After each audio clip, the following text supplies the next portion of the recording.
Bismillahirrahmanirrahim. Thariqatul Hanafiyah utawi metodologi Hanafiyah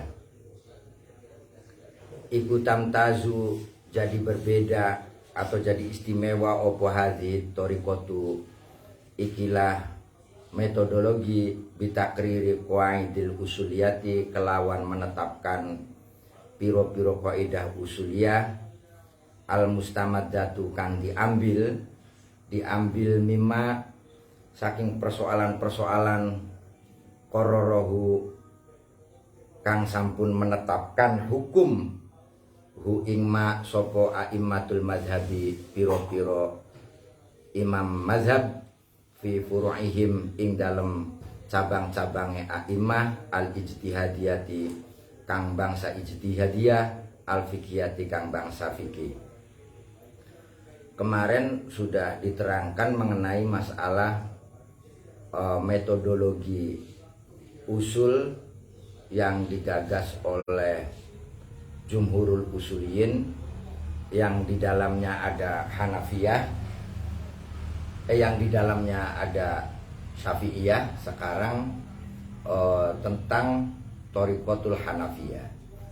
Jadi Thariqatul Hanafiyah ini bisa dibedakan dengan metodologi yang lain dalam istimbatul ahkam, bahwa Thariqatul Hanafiyah ini dengan titik tekan pada bitakriril qaidil usuliyah al mustamaddah mimma qararahul a'immah, menetapkan kaidah-kaidah usuliyah yang diambil dari persoalan-persoalan yang sudah ditetapkan oleh imam-imam mazhab. Watakunu al-qaidatu, watakunu lan ana opo al-qaidatul usuliyah, ana iku munsajimatan sesuai ma'al fa'il fikih sertane cabang-cabang fikih, bahwa kaidah usuliyah yang digagas oleh Thariqatul Hanafiyah ini sesuai dengan cabang-cabang fikih. Bardon nadori ing bardon nadori an mujarrodil burhanin nadori, bardon nadori ing tutup mata an mujarrodil burhanin nadori saking sekedar dalil-dalil pemikiran. Liza karena arai iki munsajima, karena Thariqatul Hanafiyah dalam membuat kaidah usuliyah ini selalu dititik tekankan pada persoalan-persoalan far'iyah yang sudah ditetapkan oleh imam-imam mazhab, maka kasuro banyak sekali fi kutubihim ing dalam kitab-kitab al-Hanafiyah opo zikrul furu'i menyebutkan cabang-cabang wal qaidilan pira-pira kaidah al-muttafiqati kang sesuai maha sertane kaidah-kaidah. Oleh karena itu banyak sekali dalam kitab-kitabnya Al-Hanafiyah yaitu dengan menampilkan cabang-cabang dan kaidah-kaidah yang sesuai dengan kaidah. Wastimdadu usulil fikih min furu'il a'immah, utawi pengambilan usul fikih Hanafiyah iku min furu'il a'immati saking cabange piro-piro imam wajtihadatihim lan ijtihade al a'immah al mangkulati kang dipindah anggum saking al a'immah. Ini juga menjadi motif perbedaan tentang Thariqatul Jumhuril Usuliyin dengan Thariqatul Hanafiyah, bahwa pengambilan usul fikihnya Al-Hanafiyah ini titik tekannya pada furu'il a'immah, persoalan-persoalan yang ada di cabang diramu, dikumpulkan, kemudian dibuatlah sebuah kaidah-kaidah usuliyah. Beda dengan Thariqatul Jumhuril Usuliyin yang semua cabang itu harus mengikuti terhadap kaidah usuliyah. Kalau Thariqatul Hanafiyah motifnya, jadi kaidah itu selalu disesuaikan dengan masalah-masalah yang ada di furu'iyah atau masalah-masalah yang ada di cabang itu sendiri. Wa dalan nekaken zalika ing mokonon-mokonon istimdad usulul fikih ila ta'dili siyaghatil qaidah, maring memindahkan bentuk kaidah al usuliyati kang bangsa usul. Maka sering sekali terjadi perubahan-perubahan bentuk kaidah usuliyahnya Hanafiyah karena ada banyak persoalan yang tidak sesuai antara cabang dengan usul, antara furu dengan usul. Ila ta'dili siyaghatil qaidati, maring memindahkan bentuk kaidah al-usuliyah litan sajima supaya sesuai ma'al far'i sertane cabang al-fikhi kang bangsa fikih idza hadasa nalikane terjadi opo ta'arudun perbedaan bainahuma ing dalam antarane kaidah usuliyah dan furu'il fikih. Lah, karena beberapa hal terjadi ta'arud, terjadi perbedaan yang tidak sinkron antara kaidah usuliyahnya Hanafiyah dengan masalah-masalah di bawah yang hasil dari ijtihadnya para imam-imam ahli fikih.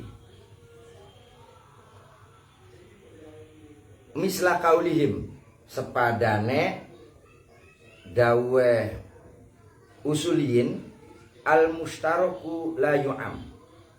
Al mustaraku utawi lafad kang mustarok iku la yu'am, ora bisa digeneralisir opo al mustarok. Seperti yang terjadi dalam kaidah usuliyah Hanafiyah yang berbunyi al mustarok la yu'am, bahwa lafad mustarok itu tidak bisa digeneralisir. Lafad mustarok itu adalah lafad-lafad yang maknanya banyak, kemudian satu sama lain itu berbeda. Contoh seperti lafad maula.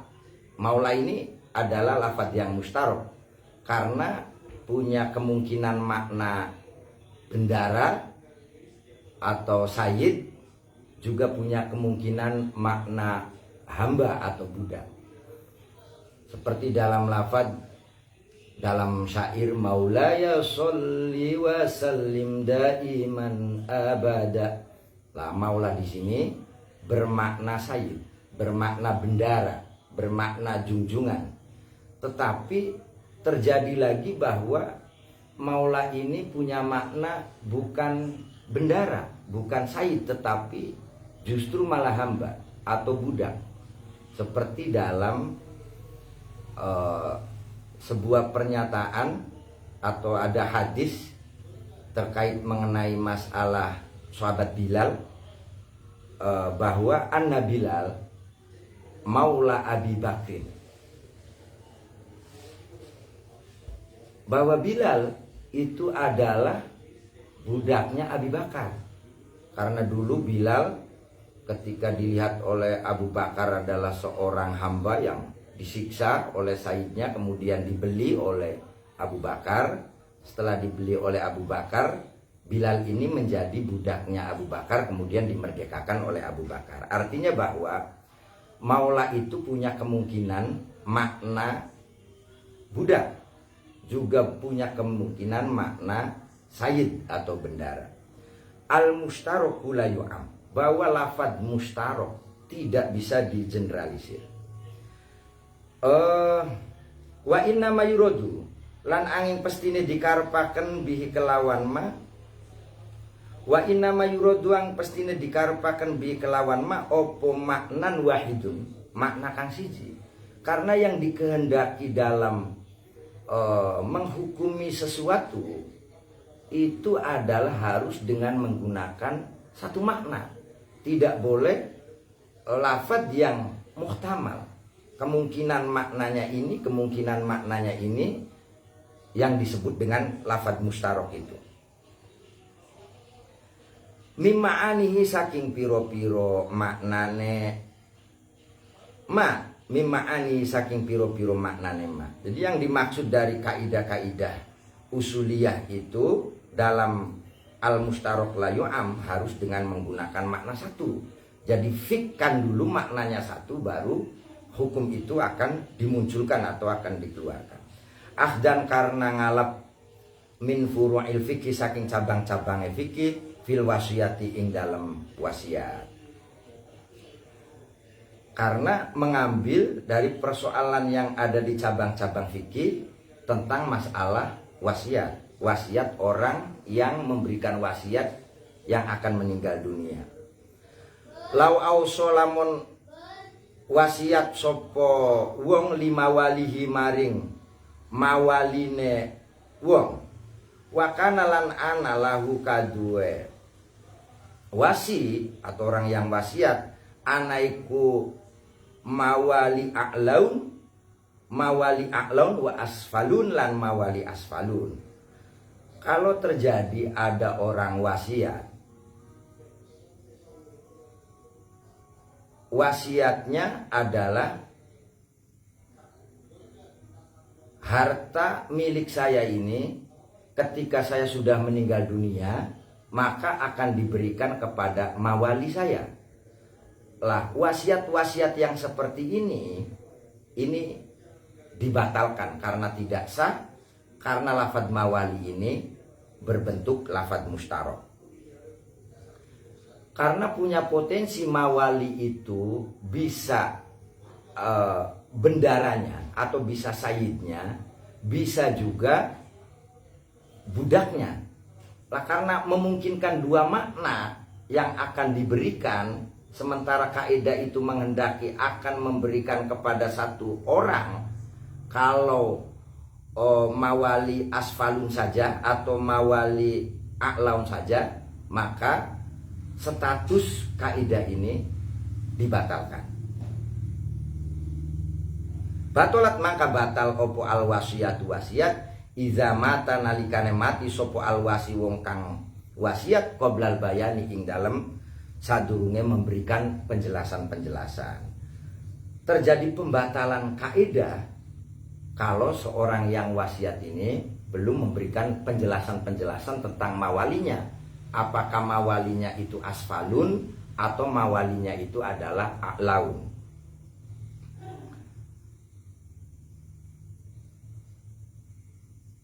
Li'anna lafzu mawali, kenapa? Karena setuhune lafad mawali, sesungguhnya lafad mawali iku yutlaku bisa diucapkan opo lafad mawali alal muktikil sayyidi wa muktakil abdi. Jadi muktik yang pertama itu bil kasr, muktak yang kedua itu bil fathah, karena berpengaruh terhadap makna. Alal muktikil sayyidi ing atase wong kang merdekaken kang dadi bendara. Setelah memerdekakan menjadi bendara atau menjadi sayyid. Wal muktakul abdi lan budak kang dimerdekakan atau budak yang dimerdekakan. Summa wajadu makari-kari nemu sopo usuliyin atau Hanafiyah fi masailil yamin ing dalam masalah-masalah sumpah. Jadi yang terkait mengenai al mustarokul la yu'am itu akan dibatalkan hukumnya kalau belum ada dilalah yang mengarahkan kepada sesuatu yang tertentu. Lah tetapi ada persoalan baru lagi yang konteksnya berbeda lagi dengan yang tadi kita sampaikan. Seperti dalam persoalan sumpah. Nah maka ngaji usul fikih ini butuh kecerdasan yang standar. Kalau kemampuan kita tidak standar, maka susah sekali kita untuk bisa memahami kaidah-kaidah usuliyah atau metodologi ilmu fikih. Sebab apa yang saya sampaikan tadi berbeda lagi dengan masalah yang terjadi dalam hal sumpah. Lau qala lamun ngucap sapa wong ngucap wallahi la ukallimu maulak, demi Allah saya tidak akan berbicara sama maula. Lah maka kalau terjadi sumpah seperti ini, maka orang yang bersumpah itu akan berpengaruh atau berdampak tidak boleh berbicara kepada mukhotob, baik yang asfalun atau yang a'laun. Artinya dalam hal-hal tertentu bahwa al-mustaroku la yu'am ini juga tidak berfungsi ketika dalam persoalan sumpah. Sumpama ada orang sumpah, demi Allah saya tidak akan berbicara sama mawali, wallahi la ukallimu maula, wa kanalan anak lil mukhotobi kadue wong kang diajak ngomong iku mawali a'laun wa asfalun lan mawali asfalun. Orang yang bersumpah bahwa saya tidak akan bicara sama mawali, maka hukumnya akan berfungsi menjadi umum. Tidak boleh berbicara sama mawali a'laun dan tidak boleh berbicara sama mawali asfalun. Fakallama mangka ngomong sopo wong wahidan ing salah siji minhum saking mawali a'laun lan asfalun hanasa maka melanggar sumpah sopoman. Lah kalau yang bersumpah itu hanya ngomong salah satu saja, sama mawali asfalun atau sama mawali a'laun, maka orang tersebut sesungguhnya adalah sedang melanggar sumpah itu sendiri. Nah maka kaidah usuliyah Hanafiyah itu akan memberikan sebuah solusi untuk mengganti sebuah kaidah usuliyah itu sendiri. Mimma saking perkara ya dulu kang nuduhaken apa ma alastikmali lafzil maula ing atase menggunakan lafaz al maula fi makna yaihi ing dalam makna lorone al maula ma'an hale bersama-sama. Karena kalau dalam sumpah itu menunjukkan pemakaian dua lafaz baik maula asfalun atau maula a'lanun itu dua-duanya adalah berfungsi atau on. Fasohu mangka pada gawe sopo Hanafiyah al qaidata ing qaidah bima kelawan kaidah-kaidah yulaimu kang mantesi opo ma zalika ing mekonon masailul yamin. Lah kalau kasus tentang persoalan sumpah itu, maka usuliyin dari Hanafiyah itu harus merubah kaidah kembali yang sesuai dengan fakta-fakta yang ada di cabang. Wa qalu lan pada ngucap sopo Hanafiyah al mustaroku la yu'ammu illa idza kana ba'da nafi fayu'ammu. Lah maka kaedahnya itu akan dirubah dan akan ditambahi. Al mustaroku utawi lafad mustarok iku la yu'ammu ora bisa digeneralisir opo al mustarok illa idza kana kecuali lamun ana ba'da nafi ing dalem sakwise nafi fa ya ummu maka dadi umum. Fa ya ummu maka dadi umum opo lafad mustarok. Lah kemudian dikasih penjelasan lagi ketika ada lafad yang jatuh setelah nafi, maka itu akan menjadi umum, tidak layu amu lagi tetapi menjadi umum karena didahului oleh nafi atau didahului oleh nahi. Dalam sumpah itu ada salah satu nafinya la ukallimu, demi Allah saya tidak akan bicara sama mawali. Lah kalau ada kaidah-kaidah yang jatuh setelah nafi atau nahi, maka akan menjadi generalisir. Wa khoso isu hadhi tariqati, utawi tipologi atau kehebatane ikilah metodologi iku salasu. Usuliyah Hanafiyah, cara merangkainya itu ada 3 kehebatan. Iku salasun ana telu. Wahia utawi hadi torikoh iku annaman hajaha setuhune metodologi torikoh iku amaliyun bangsa praktis ko imun kang berdiri ala ribdil usuli ing atase korelasi usul bil furu'i kelawan cabang.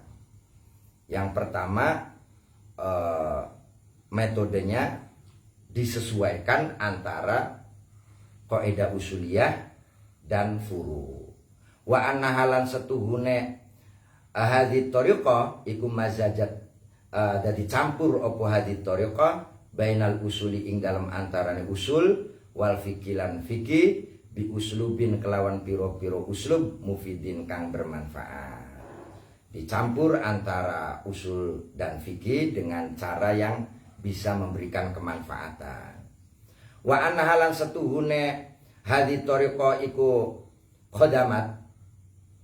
Wa anna halan setuhune usul, wa anna halan setuhune usul iku khodamat melayani opo kaidah usuliyah al-fiqh ing fikih. Karena kaidah usuliyah Hanafiyah itu coraknya untuk melayani kasus-kasus fikih binahwin kelawan arah jalin kang jelas fi ta'lifin dalam penyusunan fi babil khilafi ing dalam bab khilaf wa takhrijil furu'ilan ngetokaken cabang-cabang alal usuli ing atase usul wa kitabati qawaidil fikih lan kitab-kitab kaidah fikih al-kulliyati kang masih global.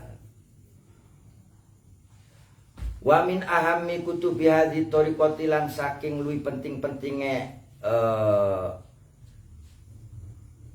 kitab metodologi Hanafiyah allati kang yu'addu dianggap oporo iduha pemimpin-pemimpine Hanafiyah atau hadits thariqah iku Abu Mansur Al-Maturidi, Imam Abu Mansur Al-Maturidi.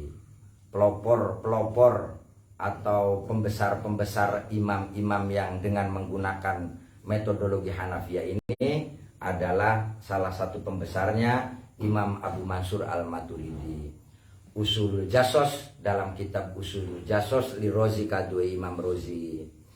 Wa taqwimil adillati lan penguatan dalil lan kitab Taqwimil Adillah wa Taksisin Nadhari lan kitab Taksisin Nadhar li Abi Zaid Ad-Diyusi